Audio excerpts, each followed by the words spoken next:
morning, Black Sheepers. So today is February the 15th, Sunday morning.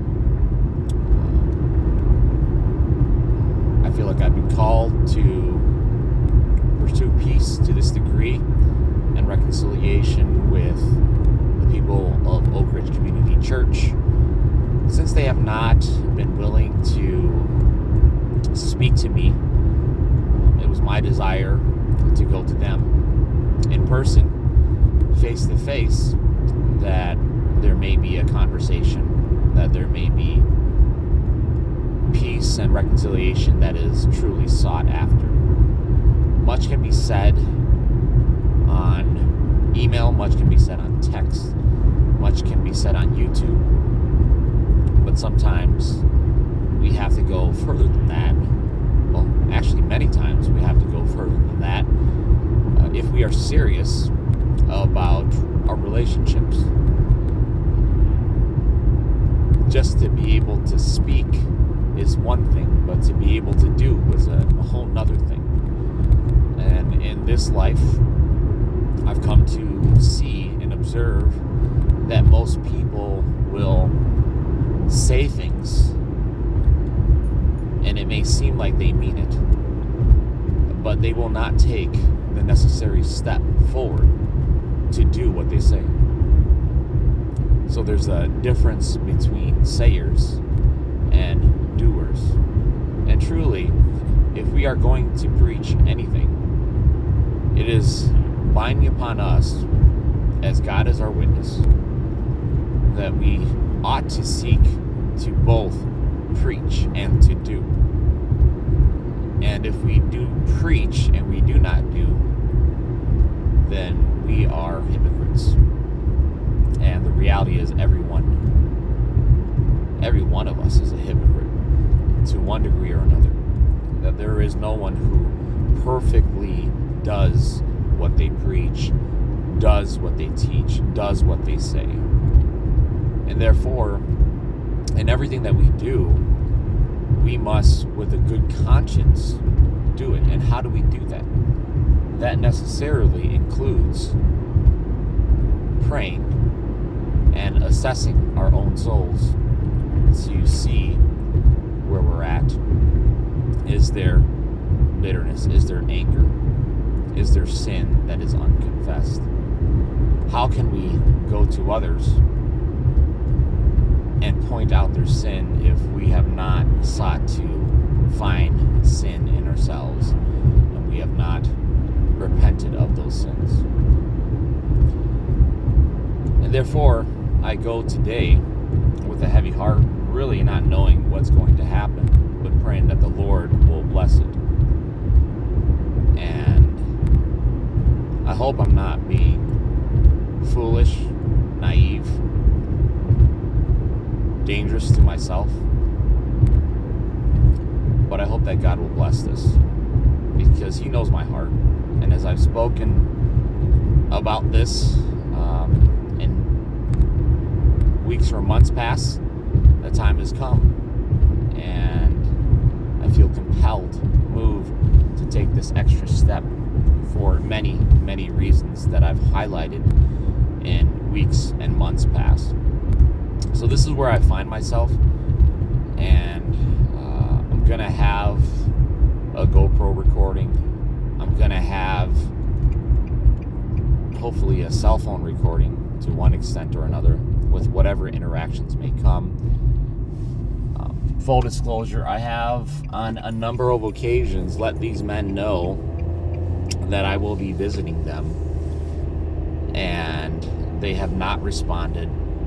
They have responded. They've responded saying that I ought not come onto their property because I will be trespassed and they will call the police.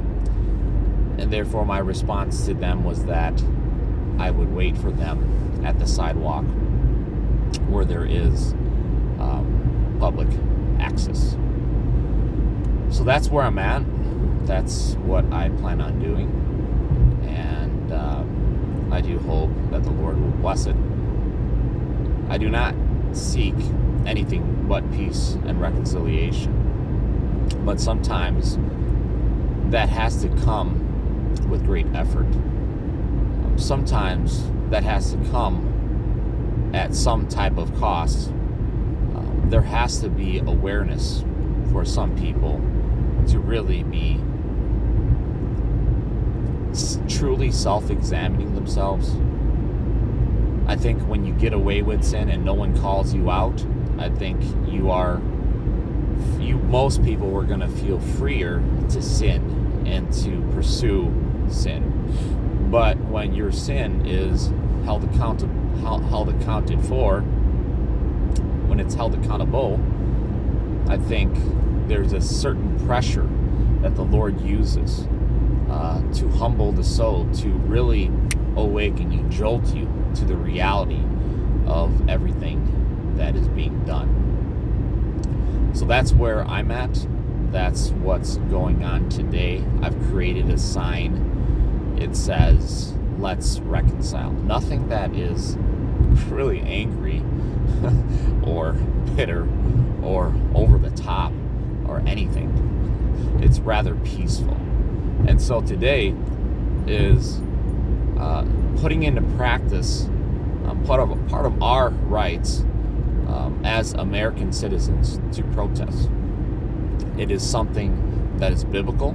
It is something that Christians before us did, even as noted in the New Testament, in the case of Paul, when he was detained, when he was arrested unjustly by the Roman government. He appealed, he protested. And when wrong is done, I think the principle is sometimes there needs to be a protest. Sometimes there needs to be true strength and backbone to say, you know what, this is wrong and I'm not going to stand for it. This is wrong and we need to change. And this is a message ultimately to Oak Ridge Community Church. This is a message ultimately to each and every local church, that when wrong is done in the church, the Lord takes it seriously. When his people are not being shepherded, but they're being cast out unfairly, unjustly, that is a serious issue. That's not a church that's thriving. That's not a church that's even moving forward. That's a church that's lukewarm. And when you talk about a little leaven, how a little leaven leavens the lump, a little leaven of sin really contaminates the lump of dough, the local church. And when the head of the church, the under shepherd of the church, the head of the church is Christ, but the head of the local church is also Christ, but underneath that, which is still kind of a head, is the eldership, are the leaders.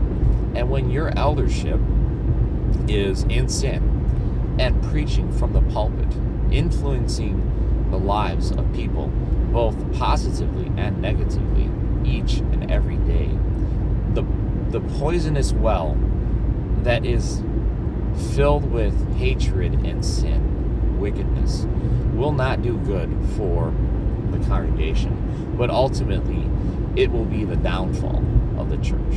And therefore, Paul urges many not to become teachers and preachers and elders. Not many to do so, because it is a great responsibility. It is a responsibility that is filled with great duties and great